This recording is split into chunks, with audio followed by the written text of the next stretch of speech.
Welcome guys in our today's video presentation. We will be talking about the cosine law, okay, in this case, okay. Welcome sa ating YouTube channel, okay. Basically, ang ginagamit natin, thank you for the Zoom application, okay, bago natin umpisahan, okay. Actually, we are ready, even if we have a pandemic, we are ready in online teaching, okay, in online education in the new normal. Okay? Bakit? Bakit nagiging ready tayo? Paano natin masasabing ready tayo? Okay? If we have an appropriate level of internet connections, okay, sa mga estudyante natin o kaya tayong mga teachers, kung ipo-provide lang po, okay, ng gobyerno ang mga internet connections na to, maayos ang mga internet connections natin, pwede tayong makapagturo through online teaching at via live pa. Okay?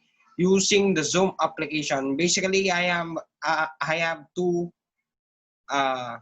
cameras involved sa ating video ngayon. Okay? Ang unang camera nakikita nyo mukha ko. Okay?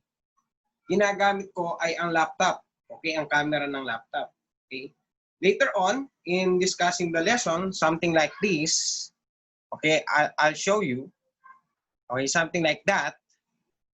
Isang camera naman na another camera naman ang involved dito, no? Ginagamit ko ang camera naman ng cellphone ko, okay? Yes, we can connect our cellular phone camera and our laptop camera at the same time sa ating sa ating presentation, okay, in creating educational video presentations using the Zoom application. Kaya kung ang mga estudyante natin, maayos lang po talaga ang mga, anong tawag dito, ang internet connections nila, ready sila na kahit nasa bahay sila, okay, pwede nilang matutunan ang mga competencies na prepare ng ating mahal na DepEd ng Department of Education. And basically, guys, hindi sagabal ang pandemic na ito para matuto tayo araw-araw, okay? Lalong-lalo na sa ating pag-aaral. Huwag po nating stop po ang pag-aaral ng ating mga anak. Huwag po natin silang pahinduin. Sayang po ang 1 year. Okay po, sayang po ang 1 year. Okay, imbis na nakatapos sila, okay, kaagad, okay, pinahinto natin sila dahil sa pandemic lang yan. Tandaan po natin na mas malaki ang ating Panginoong Diyos kaysa sa anumang pandemya. Okay? Kung meron po tayong pananampalataya, okay, pababayaan po natin ang ating mga anak na makapag-aral. Okay? This is only for my own opinion, no? Pero actually, the Bible clearly state po na, no, na sinasabi niya, mas malaki ang ating Diyos. Okay? Kung meron man pong kapamakan, okay, hindi po natin makokontrol yan. Tanging ang Diyos lang makakapag-control yan. Okay? Pero, kung meron po tayong pananampalataya sa ating Panginoon, maaari po nating ipagkatiwala sa Panginoon ang ating mga anak, okay? At bigyan po tayo ng sinyales kung saan natin dapat i-enroll ang ating mga anak sa mga institusyon na ready po talaga, okay? Sa mga online teaching na yan, okay? And at the same time lang po marami po tayong mga katanungan hinggil sa mga yan. Mga gadgets, ano bang gagamitin nilang gadgets, ano bang ganito, ganyan, okay? Saan natin sila i-enroll? Paano natin malalaman kung talagang ready na ang school na yon sa enrollment nito since we are in the adjustment period? Okay, tandaan po natin lahat na we can do all things through Christ. Okay? Manampalataya tayo sa Diyos. God will provide and at the same time, God will be our shelter. Okay, ililigtas po ng Panginoon ang ating mga anak. Tandaan po natin yan, no? Okay, so let's start our discussion. Okay? So as you can see, we will be discussing about the laws of cosine. Okay? The laws of cosine or cosines. Okay. Okay. The laws of cosine is very is very important in understanding the physics subject po, no? Why is it very important? Because we have vector quantities involved, okay, that we need to understand in physics subject, okay? So suppose, before we understand cosine law po, no? Suppose we have vector 1 here, okay? And then we have vector 2 going in that direction. Okay, so this is the plane. Plane po ito, no? This is the northward plane and this is the eastward plane. Okay, that direction. And this is our vector 1 and another plane involved here po, no? Kung magkakaroon man ng continuous or continuation ang vector 1. Okay, this is the vector 2. So if we want to determine the resultant vector of vector 1, vector 2 in that situation, this is vector 1, this is vector 2, okay? This is the initial position, that is the final position. This will be the resultant vector, okay? This is the resultant vector. Yan ang resultant vector. Okay, now, in order for us to determine the resultant vector in this situation, if we know what is the value of vector 1, vector 10, we know the angle here, we already created a what we call the oblique, okay, triangle. Yan, no? Nakagawa na tayo ng oblique triangle in this situation. And basically, we can use the laws of cosine to determine the resultant vector, okay? How do we know na laws of cosine? Ano ba ang laws of cosine? Saan ba ginagamit ang laws of cosine? Okay? How do we know? When do we usually use or using laws of cosine? Okay? So we have formulas involved. Let us talk about formulas first. Okay. There are 3 formula. Okay, formulas. Number 1 formula is the a squared equals b squared plus c squared minus 2bc cosine A. Meron siyang pattern. Okay? Tandaan natin a squared equals b squared plus c squared lang. And then, kung sino man ang nasa right side ng equal sign na b squared at naka-squared na nag-a-add, b squared, c squared, yon ang kasama ni 2 minus 2bc. And then, whatever the symbol on the left side of the equal sign A, that will be the angle involved in the cosine na kasama ni cosine, I mean. Okay? Ganon din kay b squared. Okay? b squared equals a squared plus c squared minus 2ac cosine b. And number 3, we have c squared equals a squared plus b squared minus 2ab cosine c. So, yan ang ating mga formula, no? Ginagamit ang unang formula if and only if the unknown that we want to determine is either the side A or the angle A. Okay? Okay? Next, we are using the second formula, b squared equals a squared plus c squared minus 2ac cosine b, when we want to determine the unknown or the value of the unknown, either the B, side B, or the angle B. Okay?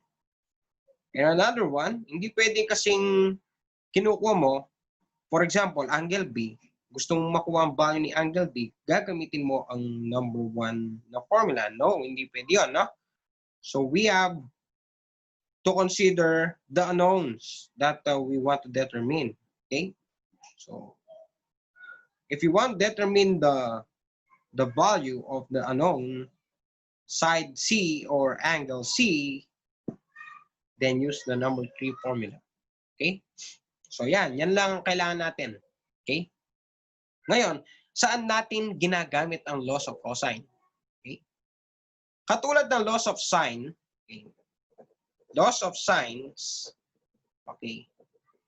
Ginagamit natin ang laws of sine, sorry for that, yan, laws of sines, when the oblique triangle involved is in the condition of ASA, ano pa? AAS,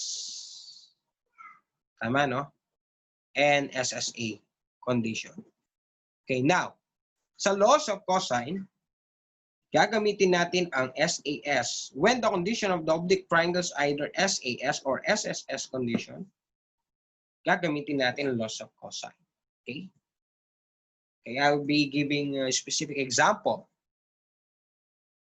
Okay. Okay, suppose we have a what we called example. Okay, halimbawa meron tayong example, no? Okay. We have, suppose, side A equals 23.2 meters, side B equals 12.4 meters, and side C equals 16 meters. Yan, no? Now, what is the measure of angle A, measure of angle B, measure of angle C? So yan ang mga kinukuha natin. Okay, the first step in this case, okay, is to sketch the graph or draw the oblique triangle. That is the first step. Draw the oblique triangle. Okay, so this is the oblique triangle ABC. Suppose lang ito, no? Okay. So side A, sabi niya, side A, this is the side A, right? This is 23.2 meters. Okay. Then we have side B, this is 12.4 meters. Then we have side C, 16 meters. Bakit naging ganon? Tandaan natin that the opposite side of the angle A is side A. The opposite side of the angle C is side C. The opposite side of angle B is side B. Okay? Now we want to determine what is the value of B, what's the value of A, what's the value of C, angle C. Those are angles. In this situation, the second step is to determine what condition of oblique triangle is involved. So sa case na to, this is SSS condition. Okay? Kasi ang given natin is side, side, side. Okay? Kaya SSS condition yan. O, the third step, what specific method are you going to use in terms of determining the unknowns in the oblique triangle? Okay, so gagamit tayo ng laws of cosine. Okay. Okay. Ngayon, ikaw na lang tatanong sa sarili mo anong gusto mong kunin muna. Okay. So, in my case, gusto ko muna kunin si angle A. Kung gusto kong kunin si angle A, anong gagamitin kong formula? The formula involved, which is A squared. This is the first step. Determine the formula.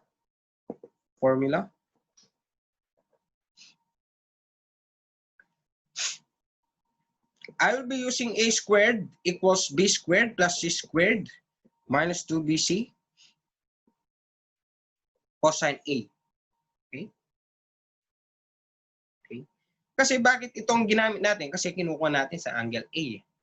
Okay? Katulad sinabi ko, kapag kinukuha either the angle A or side A, itong gagamitin formula. Kung kinukuha natin is side B or angle B, B squared equals A squared plus C squared minus 2AC cosine B ang gagamitin natin. At the same time sa angle C or side C sa formulang C squared equals A squared plus B squared minus 2AB cosine C. Okay, in this situation, we'll be using A squared equals B squared plus C squared minus 2BC cosine A because we want to determine what is the value of the angle A. Okay? So, paano natin ito isosolve?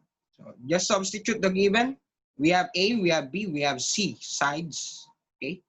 So, gagamitin natin ang substitution property. So, 23.2 meters squared equals 12.4 meters squared plus 16 meters squared minus 2 multiplied to 12.4 because B multiplied to C, that is 16 meters. Okay, sorry for that. Okay, and then cosine A because we don't have angle A. Okay, sorry for that. Okay, yan. So again, A squared 23.2 meters squared, B squared 12.4 meters squared, plus C squared 16 meters squared, minus 2 multiply 12.4 meters because that is B, then C 16 meters cosine A. Now perform simple algebra by using your own calculator. Okay? So we'll be using our calculator. Okay, so this is our calculator. 23.4 squared. Okay, that is 547.56. 547 point, sorry, 0.56 equals 12.4 squared. That is 153.76 plus 16 squared. That is 256. So meter squared, sorry, nakalimutan natin ng meter squared. Yan. Kasi may squared din ng meters. Okay, minus 2 multiply to 2 multiply to 12.4 multiply to 16 meters. So that is 396.8 meters cosine squared kasi meters times meters is squared cosine 8. Okay? So pagsama-sama natin ang mga may meter squared except for this one because it has a variable cosine A in that expression. Okay, so pagsama-sama natin yan, 547.56 meters squared minus, lipat natin, 153.76 meters squared minus 256 meters squared, lipat kasi, equals negative 396.8 meters squared cosine A. Okay? So, minus natin ang mga to. So, we have 47.56 minus 153.76 minus 256. So, we have 137.8 meters squared equals negative 396. 396.8 meters squared cosine A. Okay? Next step is determine or isolate cosine A. So divide both sides by negative 396.8 meters squared divided by negative 396.8 meters squared. So in this case, this will be cancelled out. Cosine A equals, so 137.8 divided by, sorry people, okay, may ano lang sa akin, may tumawag lang sa akin, no? So tuloy natin, 137.8 divided by 396.8. Okay. So negative yun, automatic negative na yan, no? So we have that one. Huwag muna nating ilalagay dito. Basta meron tayong ganyan, okay?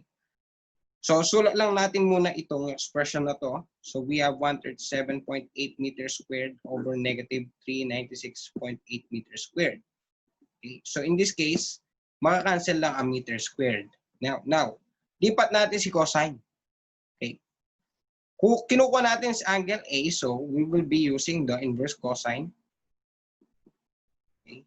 So, 137.8 over negative 396.8. So, okay. So, ito yon, sorry, cosine over, meron kayong calculator na ganyan, 137.8. Kung wala naman, ganito ang gagawin natin. 137.8 divided by negative.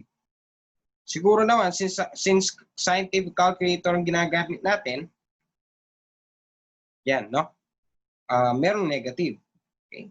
Then we have inverse cosine, shift cosine, answer. So that is the answer. A equals 110. Okay.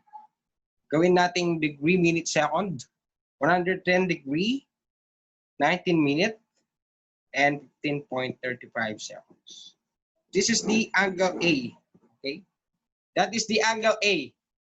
So we have already obtained the value of angle A. Now, let us determine the measure of angle B. Paano natin gagawin iyon? No?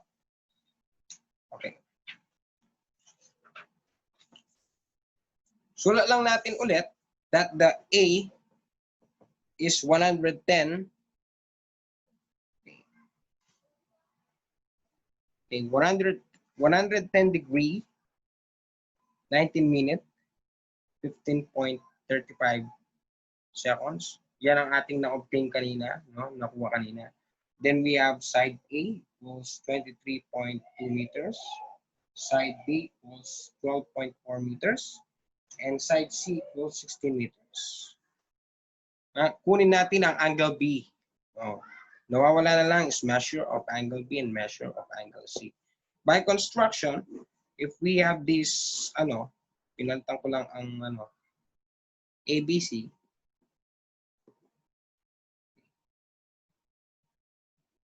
So, hindi ganito ang pagkakadrawing natin kanina, no? By construction lang kasi ito. So we have CA 23.2 meters, we have B 12.4 meters, and we have C 16 meters. Meron na tayong 110 degree, 19 minute, 15.35 seconds na angle A. Ang nawawalan lang is si angle B and angle C. Okay? Now, how to determine the angle B? Okay, the angle B. Meron tayong side B. Ito yon 12.4. Meron tayong angle A and we have also this side A.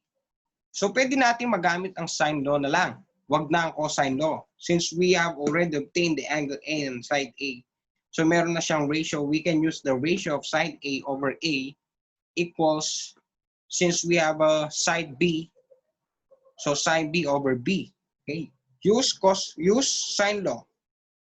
Sine law to determine the measure of angle B. So we have sine B over B equals sine A over A. Bakit hindi sine C over C? Okay? Because wala pa tayong angle C, as you can see. Okay? So let us determine sine B.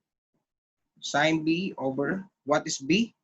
Side B is equal to 12.4 meters equals, what is A? Sine 110 degrees, 19 minute, 15.35 seconds over C, what is, sorry, this is A. Sorry, this is A. Side A is equal to 23.2 meters. Cross multiply, divide mo lang. Ito ilalagay mo lang dun sa taas. So we have sine B equals 12.4 meters multiplied to sine 110 degree, 19 minute, 15.35 seconds divided by 23.2 meters. Okay. By isolation, B, the inverse sine of 12.4 meters multiplied to sine 110 degrees, 19 minute, 15.35 seconds. Okay, this is multiplication divided by 23.2 meters. Now to determine what is B, calculator. So una, multiply muna 12.4 meters. Ayun, para mas clear. Multiply to sine 110 degree, 19 minute, 15.35 seconds. So 12.4, ayun, 12.4. Okay, multiply to sine 110 degree, okay, 19 minute, and 15.35 seconds. Multiply, okay, yan, equals, then divided by 23.2, 23.2, okay, then shift sign, answer, 30 degree, 4 minute, 50.14 seconds. That is the value of the measure of angle B. Okay, easy na lang ang last. So this is The measure of angle B, 30 degree, 4 minute, and 50.14 seconds. To determine angle C, all you have to do is to use the property of internal angle of triangle. Ano yun? That the sum of all internal angles of a triangle is equal to 180 degrees. So, ang gawin natin, 180 degree, to determine the measure of angle C, 180 degrees equals the measure of angle A plus measure of angle B. Okay, ayun. Plus measure of angle C.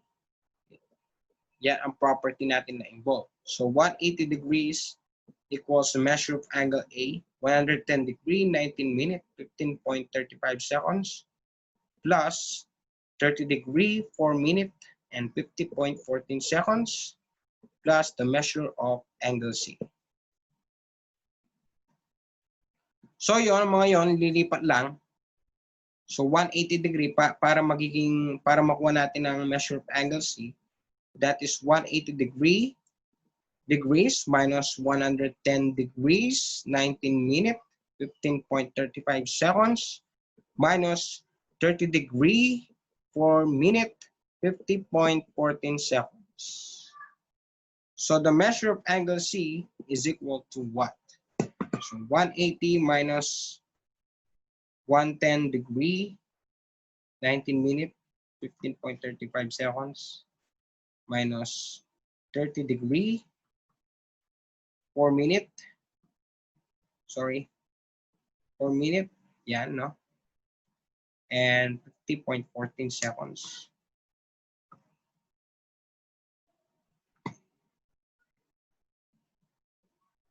So, nakalimutan natin 110. 11 lang nalagay natin. 110. So, this is the answer. So, the answer is 39 degree, 35 minute, 54.51 seconds. So, the final answer is that one.